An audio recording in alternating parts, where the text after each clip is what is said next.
마르다 찬양 참 은혜로웠습니다. 찬양을 시키니까 우리 김문숙 권사님도 계시네. 좋습니다. 앞으로 빠지면 계속 찬양 시킬 겁니다. 네, 기도 은혜 받았습니다. 네, 다 할렐루야 찬양 감사드립니다.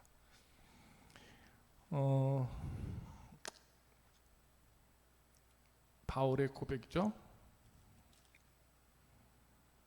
맨 나중에 만삭되지 못하여 난 자 같은 내게도 보이셨다. 내게도 보이셨다. 뭐를 보이셨을까요? 오늘 본문에서 이렇게 표현되어 있습니다. 성경대로 그리스도께서 우리 죄를 위하여 죽으시고 장사 지난 바 되셨다가 성경대로 사흘 만에 다시 살아나셔서 맨 마지막에 만삭되지 못한 내게도 보이셨다. 그러니까 십자가에 달려 돌아가셨던 주님이 다시 살아나셨다는 것을 내게 보이셨다. 한마디로 그거잖아요. 그죠? 근데 1절에 이는 내가 너희에게 전한 복음을 너희에게 알게 하노니 이는 너희가 받은 것이요 또 그 가운데 선 것이라. 이렇게 표현되어 있습니다. 받았다, 섰다. 뭐를? 바로 그리스도께서 우리의 죄를 위하여 죽으시고 장사된 지 4일 만에 다시 살아나셔서 나타내신 것을 우리가 뭐요? 받은 것이다. 그리고 그 가운데 선 것이다. 이렇게 말하고 있는 겁니다. 이게 평범한 말인데 그렇지 않은 거죠. 저와 여러분들 속에 복음이 있다. 다시 복음을 받았다. 말씀을 받았다. 주의 은혜를 받았다. 그 가운데 섰다라는 가장 중요한 주제는 뭐냐? 그리스도가 나의 죄를 위하여 죽으셨고 그런데 장사된 지 3일 만에 다시 말씀대로 살아나셨는데 그 살아나심이 나에게도 보여주셨다. 이것이 세워지고 증거되는 믿음이어야 한다는 것입니다. 네. 사도행전에 보면 사울이 다메섹을 향하여 아주 힘있게 나가지 않습니까? 왜? 교회를 핍박하고 예수 믿는 사람들을 잔멸하기 위해서 힘있게 갑니다. 근데 가다가 예수님을 만나게 되죠. 사울이 길을 가다가 다메섹에 가까이 이르더니 호론이 하늘로부터 빛이 그를 둘러 비쳤다. 그래서 사울아 사울아 내가 어찌 나를 박해하느냐 음성을 듣죠. 주여 누구십니까? 나는 내가 박해하는 예수라. 이렇게 됩니다. 예수를 만나는 것이죠. 이미 죽었던 예수 그리스도를 만납니다. 그 만남을 통해서 사울의 눈이 감겨지죠. 그래서 3일 동안 보지도 못하고 먹지도 못하고 마시지도 못하는 그런 참담한 상황에 빠져들게 됩니다. 마치 예수 그리스도가 십자가에 못 박혀 죽으시고 장사된 그런 모습처럼 사울 역시도 주님을 만나자 먹지도 못하고 마시지도 못하고 보지도 못하고 그런 참담한 상황을 맞게 되죠. 그런데 그런 바울을 위해서 사울을 위해서 우리 하나님이 준비하십니다. 누구를? 아나니아를. 그러니까 사울을 만지시는데 그 만지심을 완성하기 위해서 저 멀리 있는 아나니아를 택하시죠. 그래서 아나니아에게 그를 위하여 기도하게 합니다. 아나니아 대답이 뭐죠? 주여 주여 그가 어떤 사람인지 이미 소문대로 잘 알고 있습니다 하는 거잖아요. 예루살렘에서 주의 성도에게 적지 않은 해를 끼쳤다고 하는 그 사람, 모든 사람을 결박할 권세를 대제사장에서 받은 그 사람을 향하여 눈을 뜨게 하라니, 기도하라니, 세례를 주라니 싫습니다 하는 표현이 이제 사도행전에 나오지 않습니까? 근데 주님이 이렇게 말씀하십니다. 가라. 이 사람은 내 이름을 이방인과 임금들과 이스라엘 자손들에게 전하기 위하여 택한 나의 그릇이라. 누구에게? 이방인과 임금들과 이스라엘 자손들에게 전하기 위하여 택한 나의 그릇이다. 그냥 단어 하나하나를 생각해보면 별로 의미가 없지만요, 그러나 잘 묵상해 보시죠. 이방인들을 향하여 쓰여질 그릇이다. 임금들을 위하여 쓰여질 그릇이다. 이스라엘 자손들을 위하여 쓰여질 그릇이다. 이 세 역할을 위해서 예비된 거가 사울이다. 이렇게 말하고 있습니다. 여러분 잘 생각해 보시죠. 지금도 세상이 개화가 돼서 좋은 세상이잖아요. 지금도 복음을 전하는 일이 얼마나 어려운지 여러분 아시죠? 그냥 예수 믿으세요 하고 끝나는 게 아니라 복음을 전하는 일은 그런 차원이 아닌 것이죠. 그런데 그 당시에 이방인들에게 그 예수를 전하는 복음자가 된다? 여러분 쉽겠습니까? 굉장히 어려운 거죠. 그죠? 생명을 내놓고 복음을 전해야 되는 것이 이방인을 향한 모습이죠. 또 임금들입니다. 아니 임금들이 사울이 전하는 복음을 받아들일 수가 있겠습니까? 받아들이려고 하겠습니까? 가장 권세가들이 그 작은 사람의 소리를 듣고 복음을 받아들이겠습니까?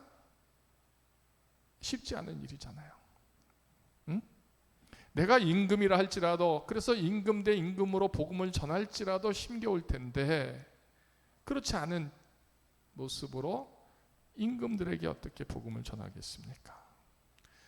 또 세 번째, 유대인들에게, 이스라엘들에게 그 유대인들이 복음을 받아들일 수 있겠습니까? 어떻게든 죽이려고 했던 그 예수를 전하는 그 종을 그들이 가만둘까요? 그러니까 이 세 가지 역할을 쓰어지게 하기 위해서 바로 사울을 택한 것인데, 그 일을 위해서 눈을 뜨게 하고 주 예수 그리스도가 살아나셨음을 알게 하는 그 거룩한 일들을 깨닫게 하는 그 기도를 아나니아를 통해서 하게 하신다, 이거죠. 그렇게 해서 눈의 비니 같은 게 벗겨져서 보게 되고 세례를 받고 이제 힘을 내게 되는 것이죠. 그런데 더 중요한 것은 그가 이제 기도하고 준비했다가 예루살렘으로 가는데 자기를 인정해 준 사람이 한 명도 없습니다. 누구도 천고해 주지 않습니다. 그때 바나바라고 하는 사람이 등장하죠. 자, 아나니아도 생기고 바나바도 생깁니다. 이제 이 많은 말씀 가운데 사울의 여정에서 허다한 사람들이 등장하지 않습니까? 원래부터 알았던 사람일까요? 원래부터 친했던 사람들일까요? 그렇지 않잖아요. 다 낯설고 처음 보는 사람들이 다 예비되어 있습니다. 그걸 누가 하시는 것이죠? 우리 주님이 하신다. 다시 쉽게 말해서 사울에게 있어서 죽었다 살아나신 주님을 날마다 그는 체험하는 겁니다. 아나니아를 만날 때 아나니아를 만난 게 아니라 부활하신 살아계신 주님을 만나는 것이죠. 바나바를 만날 때 바나바를 만나는 것이지만, 그러나 바나바 속에 부활하셔서 지금도 살아 역사하시는 주님을 만나는 겁니다. 아굴라를 만날 때도 마찬가지고요, 디모데를 만날 때도 마찬가지고요. 그 어떤 교회 어떤 모습에서 누구를 만나든지 어떤 교회에서 어떤 교회를 세우는 역할을 하든지 다 준비된 주님의 그 손에 그 생명들에 의해서 바울의 길이 쭉 끌려져 가는 겁니다. 그러니까 한마디로 내게 있어서 모든 것은 살아계신 주님으로 말미암은 그런 사역이고 그런 쓰여짐이고 그런 믿음된 길임을 바울은 고백하고 있는 것이죠. 그러니까 한마디로 오늘 본문 그대로 해서, 자, 사도 중에 가장 작은 자, 하나님의 교회를 박해한 자, 사도라 칭함을 감당할 수 없는 나, 그런 내게 내가 나 된 것은 하나님의 은혜다. 은혜다. 이렇게 표현하는 겁니다. 그 은혜는 뭐냐? 바로 성경대로 3절 말씀대로 그리스도께서 나의 죄를 위하여 죽으셨고 또 장사되었다가 하나님의 말씀대로 약속대로 3일 만에 살아나서 나한테 임하신 그 은혜다라고 표현하고 있는 겁니다. 말씀을 정리하겠습니다. 저와 여러분 속에 주님이 살아계십니다. 살아계십니다. 살아계십니다. 이 고백과 표현은 뭔지 아십니까? 바로 말씀이 내게 세워지고 이루어지는 것이다라는 것입니다. 그래서 믿음의 성도들은요, 주님이 나와 함께 살고 살아나고 살아 역사함을 나를 통해서 드러내는 겁니다. 이 일이면 일, 저 일이면 저 일, 이 사람이면 이 사람, 저 사람이면 저 사람, 또 말씀이면 말씀이면 말씀, 기도면 기도, 예배면 예배, 그때마다 하나님이 내게 주시는 은혜, 나를 사랑하시는 은혜, 나를 용서하시는 은혜, 나를 치료하시는 은혜, 나를 붙잡아 주시는 은혜가 살아계신 주님으로부터 내게서 막 역사되어지는 그것이 되어야 한다는 것을 사울은 고백하고 있는 겁니다. 정녕 이런 믿음이 저와 여러분들에게 세워지기를 원합니다. 그래서 다 게바에게도 나타났고 12제자에게 나타났고 500의 형제에게도 나타났습니다. 야고보에게도 나타났습니다. 다시 말하면 맨 마지막에 나라고 했잖아요, 사도 바울은. 그러면 우리도 맨 마지막에 나에게도 주님이 살아나셨다라는 것이 세워지고 증거되는, 그것을 고백할 수 있는 믿음이 되어야 하잖아요. 지금 저와 여러분의 믿음의 인생 가운데 주님이 언제나 지켜주시고 언제나 함께 하셔서 내 그 모든 것에 친히 이끌어 주시는 것, 그리고 그 이끄심이 말씀 안에서 늘 세워지는 것, 그 말씀에 순종했더니 죽을 것 같은 내가 살아나고 아닌 것 같은 내가 참되게 하고 쓸모없는 내가 유익하게 되고 필요하게 되고 하나님을 향하여 예배와 찬송이 되는 그 거룩한 일들이 세워지는 것이 바로 내 속에 나를 위하여 죽으셨던 주님이 다시 내 속에 임하셔서 나를 살아나게 하시는 그런 표징, 증거됨, 이게 고백되는 것이 믿음이다라는 것입니다. 예수님이 죽었다가 3일 만에 살아나셨으면 뭐합니까? 그 역사하심이 내게서 세워지지 않으면 의미가 없는 거잖아요. 그러니까 사도 바울은 고백하는 겁니다. 모든 것에서 나에게 주님이 지금 살아계시다, 살아나셨다. 죽은 자 가운데 살아나신 그 주님이 지금 죽을 것 같은 나에게서 다시 살아나셔서 살아남으로 증거케 하시는 그 일들을 주신다. 그래서 내가 나 된 것은 하나님의 은혜다. 하나님의 은혜라는 것은 내 속에 주님이 계시다라는 겁니다. 주님이 부활하셨다라는 겁니다. 주님의 호흡이 내게 있고 주님의 말씀이 있고 주님의 사랑이 있고 주님의 쓰심이 있다라는 것을 표현하고 있는 모습인 것이죠.